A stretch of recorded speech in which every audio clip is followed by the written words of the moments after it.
All right. Good morning or afternoon or evening, depending on the time zone. Here it is late afternoon in Helsinki. So I'm Joonas Pesonen. I'm a PhD student in University of Helsinki, but in this current project, I was more like an external expert in another university. And this is a practitioner report with the title Personalized Learning Analytics-Based Feedback on a Self-Paced Online Course. And I'd like to thank my colleagues who couldn't attend this time, but they are included in the presentation with a video. All right, in this presentation, I'll first share some theoretical background, then I'll talk about our implementation and then share our findings. Many of you have probably heard of personalized feedback at scale, as it has been talked a lot during this conference also. I myself got acquainted with the concept and the on-task software a few years back when Dragan Gasovic was visiting Helsinki in a conference and told me about this concept and software. And I got quite excited and ended up translating the software to Finnish language and organizing a webinar for Finnish learning analytics community. And a few years after that, Kwok contacted me and said that he's going to do a kind of on-task pilot project at his university and wanted me to join in. And here we are now.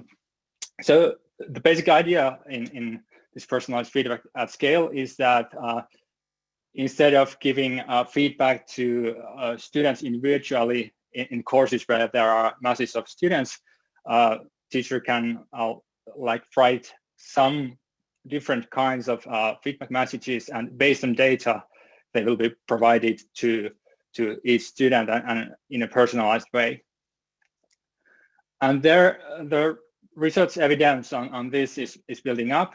So far, there are some results about the student perception of feedback quality, and also Lee and colleagues noticed that self-regulated learning patterns differed between students who received personalized feedback and those who did not.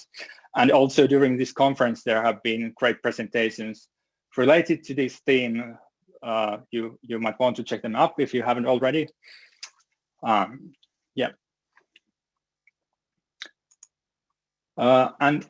in the current project, the challenge is that how to provide this kind of personalized feedback at scale on a self-paced course.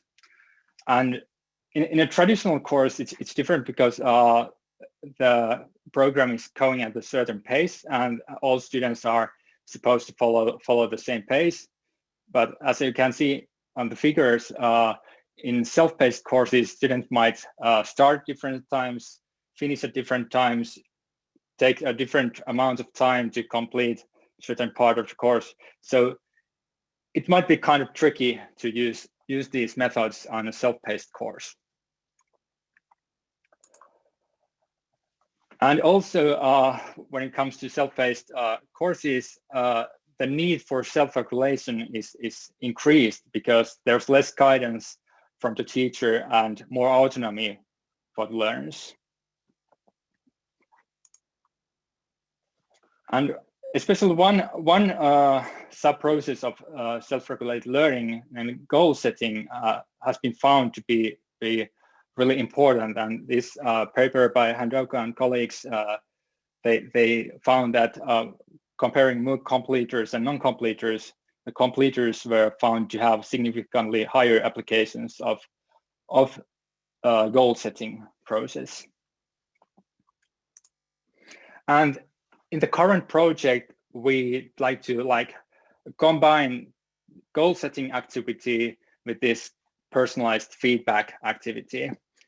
So on a self-paced online course, we asked at the beginning, when a student was beginning to take the course, there was a survey where he or she set the completion goal for the course, and we used that both as a self-regulated learning intervention to make them set goals, but also as a data for personalization of feedback. So next to our implementation. The broader context in this case was an on-task pilot at the university in question and investigating possibilities to use system like on-task with a large scale. So think of university-wide adoption of such thing from feasibility, usability, and value perspectives.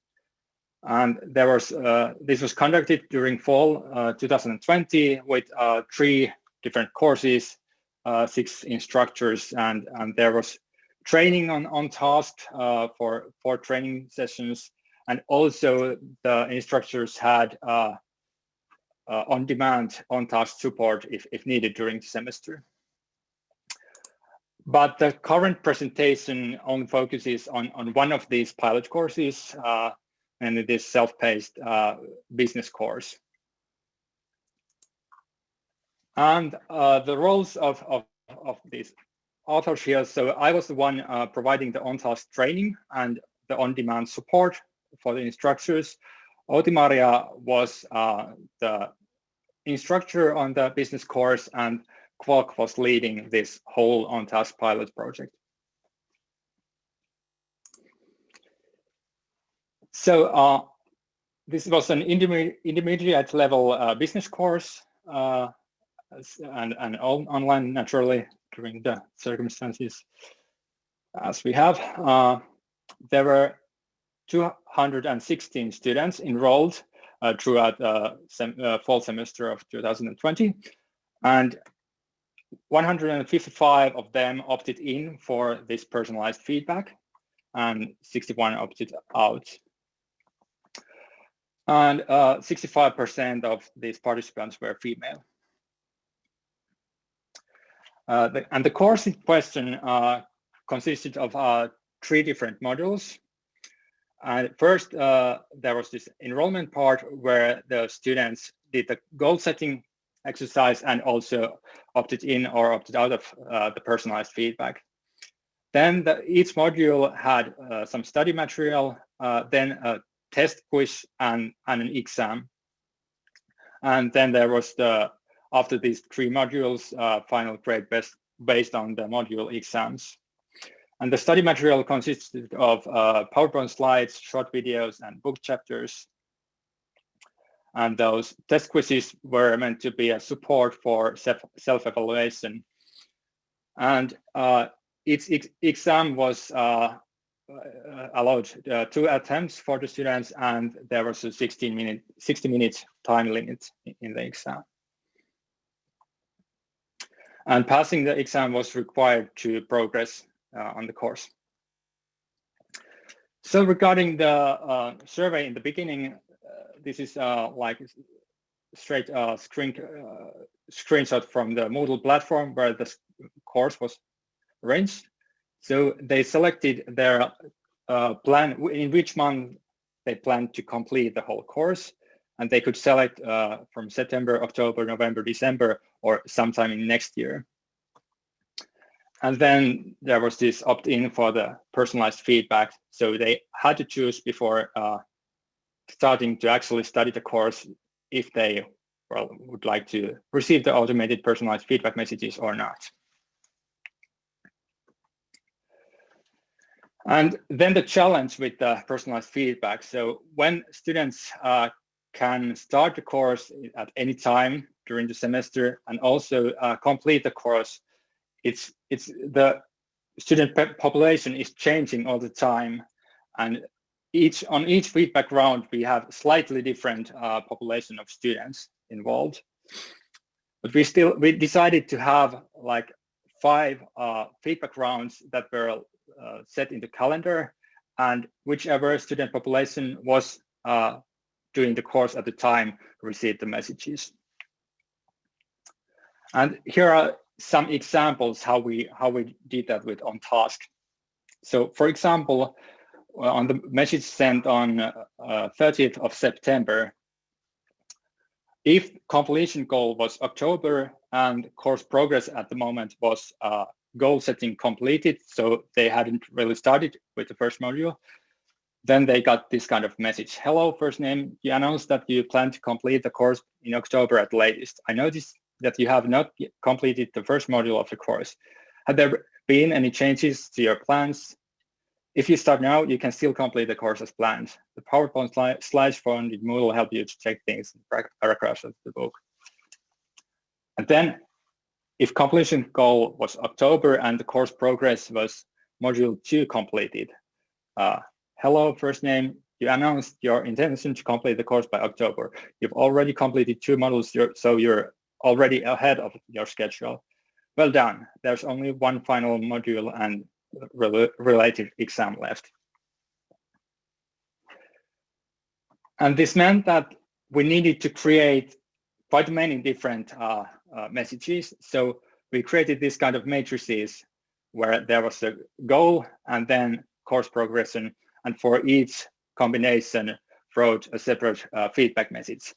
And also we needed to do this for each feedback round.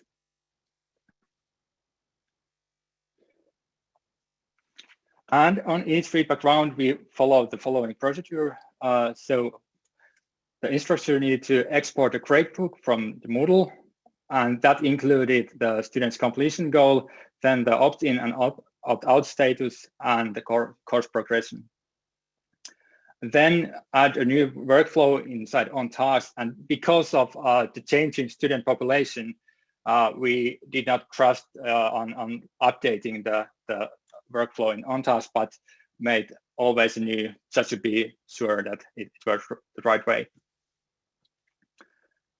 And then added actions in OnTask, including all these combinations of completion goals and course progress mentioned previously.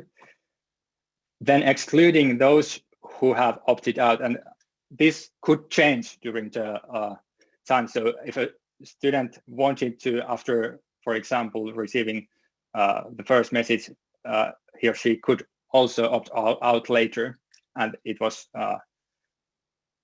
working because we did this each time when the feedback was sent, and then we sent the feedback messages. All right, that was the implementation of our project, and now onto the findings. I'll first let the instructor tell. Hello, my name is Kwok Ng, and I'm here interviewing one of the teachers on the course, autonomy.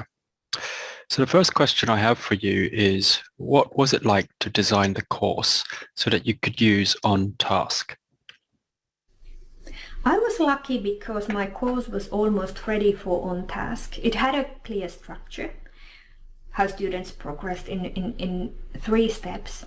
And in the end of every step there was an exam, so it was pretty easy to use these exams to first trace the individual progress, but also to differentiate the messages I emailed to my students. I think that the biggest pedagogical issue while using OnTask is to design the course structure so that it is clear and enables clear phases of steps, when and what kind of feedback to send for the students. After the first personalized message, I received quite a lot of feedback from my students, and this was new compared to my previous experiences from this course.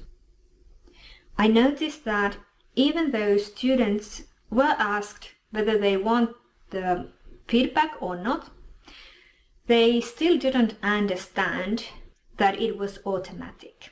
That was the reason why I decided to remind my students that the messages are automated, but they are based on their personal progress data. However, I still got the messages from my students, which was very nice.